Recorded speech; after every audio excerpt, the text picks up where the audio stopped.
itu ya harusnya akomodir semua gitu ya, bahwa semua orang berhak gitu ya untuk melakukan kegiatan wisata dan sebagainya. Jadi ini bukan jawaban ya, tapi bahwa itu menjadi concern dan topik-topik menarik memang yang kemudian banyak juga mulai banyak penelitian ke situ. Mungkin nanti Iswan coba buka-buka tentang apa itu definisi inclusive tourism gitu ya, yang tidak hanya fokus pada apa ya kesempatan yang sama menjadi wisatawan, tapi juga kesempatan yang sama untuk mengelola untuk mengelola sektor pariwisata. Jadi itu juga ada. Kemudian ada inclusive tourism, misalkan kesempatan berwisata sampai kemudian penyediaan sarana dan prasarana bagi mungkin teman-teman yang difabel itu sampai ke sana gitu ya.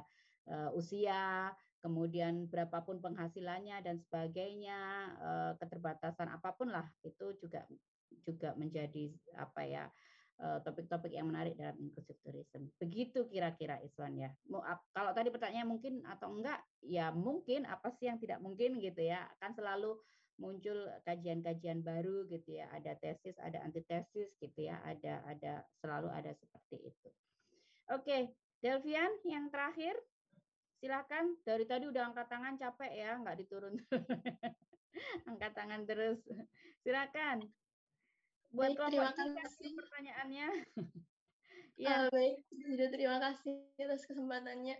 Saya sebenarnya tadi mau bertanya, terus saya mau menambahkan aja karena udah dapat jawabannya.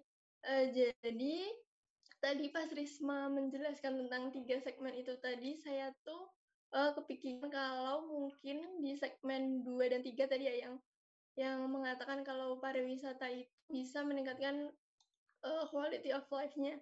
Jadi di pikiran saya itu mungkin saja segmen 2 dan 3 ini orang yang mungkin ada yang quality of life-nya udah bagus dan ada yang mungkin belum. Jadi dia 2 segmen itu kayak memiliki ekspektasi bukan, yang quality of life-nya belum bagus ini memiliki ekspektasi bahwa dia itu ingin gitu punya quality of life yang bagus. Jadi dia peduli sama quality of life-nya dia sendiri. Jadi dia tuh kayak mengatur apapun kegiatannya itu agar semuanya itu berdampak pada kualitas dirinya dia. Jadi termasuk kegiatan pariwisata. Jadi kegiatan apapun yang diatur itu harus berdampak pada kualitas hidup di diri mereka. Nah, kalau yang pertama mungkin tadi awalnya saya mikir mungkin dia itu orang yang ada yang mungkin nggak peduli sama kualitas diri mereka atau yang peduli tapi mereka tuh merasa kan nggak cuma pariwisata, ada kegiatan lain di sekitar yang bisa meningkatkan kualitas diri kita tapi nggak pariwisata. Tapi setelah pertanyaannya Iswan tadi, ya mungkin bisa jadi yang sumber daya manusianya belum bagus, jadi dia mengatakan hal seperti itu. Terus saya mau menanggapi pertanyaannya Iswan yang tadi juga. Mungkin banyak yang mendefinisikan pariwisata kayak gitu karena awal sejarahnya kali ya kan. Sejarahnya itu dimulai dari orang-orang kayak kerajaan Inggris gitu yang punya kendaraan buat berwisata, sedangkan yang lainnya tuh belum punya. Apalagi dulu-dulu kan suatu transportasi itu belum maju, jadi kayak membutuhkan waktu lama gitu untuk berpindah tempat. Jadi kayak yang deket-deket itu belum yang bisa dijangkau oleh orang-orang biasa tuh yang deket-deket aja. Jadi kayak nggak didefinisikan sebagai pariwisata. Sedangkan orang-orang yang udah punya sesuatu hal yang banyak, jadi bisa melakukan wisata. Jadi kesannya kayak dulu tuh pariwisata mewah banget. Nah, terus menurut saya karena pariwisata emang dinamis, jadi definisi itu bisa gitu dikembangkan jadi apa yang udah ada sekarang karena transportasi udah maju, terus concern terhadap pariwisata juga udah banyak. Jadi menurut saya bisa dikembangkan. Itu aja dari saya. Makasih, Rusida. Terima kasih Delvian, bisa begitu gitu ya, bisa tadi yang disampaikan Delvian bahwa bisa jadi orang yang tidak berwisata karena belum tentu dia tidak memiliki quality of life, tapi bisa jadi dia beranggapan bahwa quality of life-nya itu bisa didapatkan dari hal lain selain berwisata. Karena pastinya kan di dalam penelitian kan ada populasi dan sampel ya, pastinya namanya sampel itu ya tidak kemudian semua kan, dia hanya beberapa aja, tapi tidak menutup kemungkinan banyak sekali faktor. Nah, kalau dari quality of life tadi sudah disampaikan oleh kelompok ini, ada yang sifatnya subjektif, ada yang tadi lebih objektif gitu ya. Ada indikator-indikator. Oh, indikatornya adalah jumlah PDB, kemudian angka harapan hidup, kemudian apalagi tadi apa namanya, mungkin rata-rata apa tadi ya, penghasilan dan sebagainya gitu ya. Itu. Tapi ada juga apa namanya, kita kalau mau melihat quality of life dari pendekatan yang lebih subjektif juga ada, berarti dikembalikan ke individu masing-masing bahwa apa yang membuat hidupnya berkualitas. Seperti tadi juga ada subjective well-being, apa yang membuat dirinya itu well, itu akan sangat berbeda dari individu ke individu yang lain. Dan dua pendekatan ini, mau yang individu sifatnya atau yang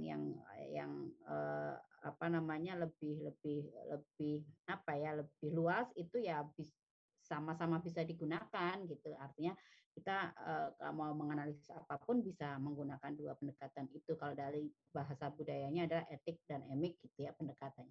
Seperti itu. Ya, artinya sebenarnya saya senang ketika teman-teman sudah mulai menyadari bahwa sebenarnya bahkan dalam mendefinisikan satu konsep gitu ya, pariwisata atau wisatawan itu masih sangat terbuka gitu ya. Bisa jadi itu masih sangat fluid gitu ya.